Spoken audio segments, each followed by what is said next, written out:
The opening sentences of today's Gospel are really interesting.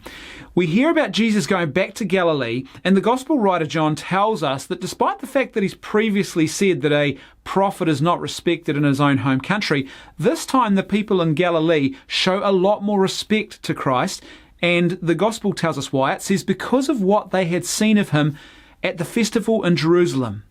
Now, this is really, really interesting to me, and this part of the Gospels, I think, is probably a really underrated and very poorly known part of the Scriptures, because we all know the part where Jesus says a prophet is not respected in his own hometown, and usually our knowledge of that sort of issue stops right there, and we sort of think that nothing good ever came of that situation. But in actual fact, as we read today in John's Gospel, the exact opposite was true.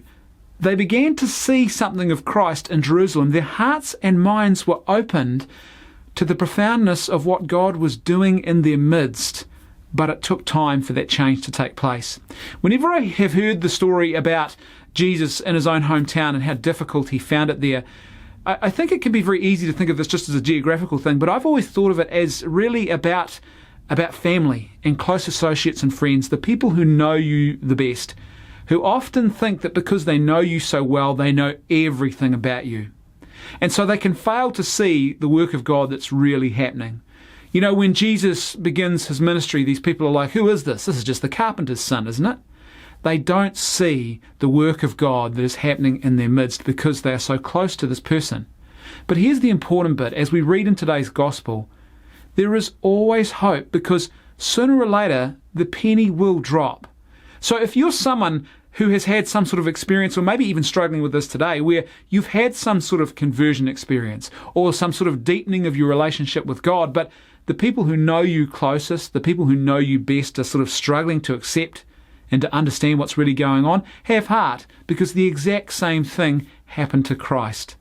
But here's the important thing. You should also have hope, because it took time, but eventually what happened was people began to see that there was more going on here, that God was actually at work in their midst, and something profound and important was happening.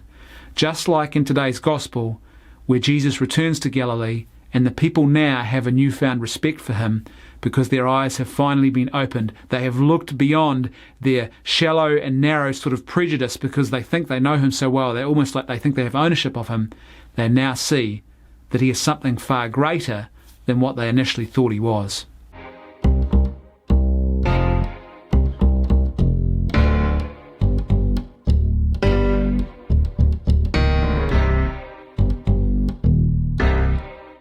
Today's saint quote of the day comes from Padre Pio, and he says this: pray, hope, and don't worry. If you're someone today who's struggling because people around you have expressed doubts about some way that God is called or is working in your life, don't worry. Don't give in to despair. You know the way in which God is working in your life. God knows the way in which he is called and is working in your life. And most importantly of all, despite the difficulties you might be experiencing right now, God will bring that work to fruition, and there will be great fruit that will come from it. So pray, hope, and don't worry.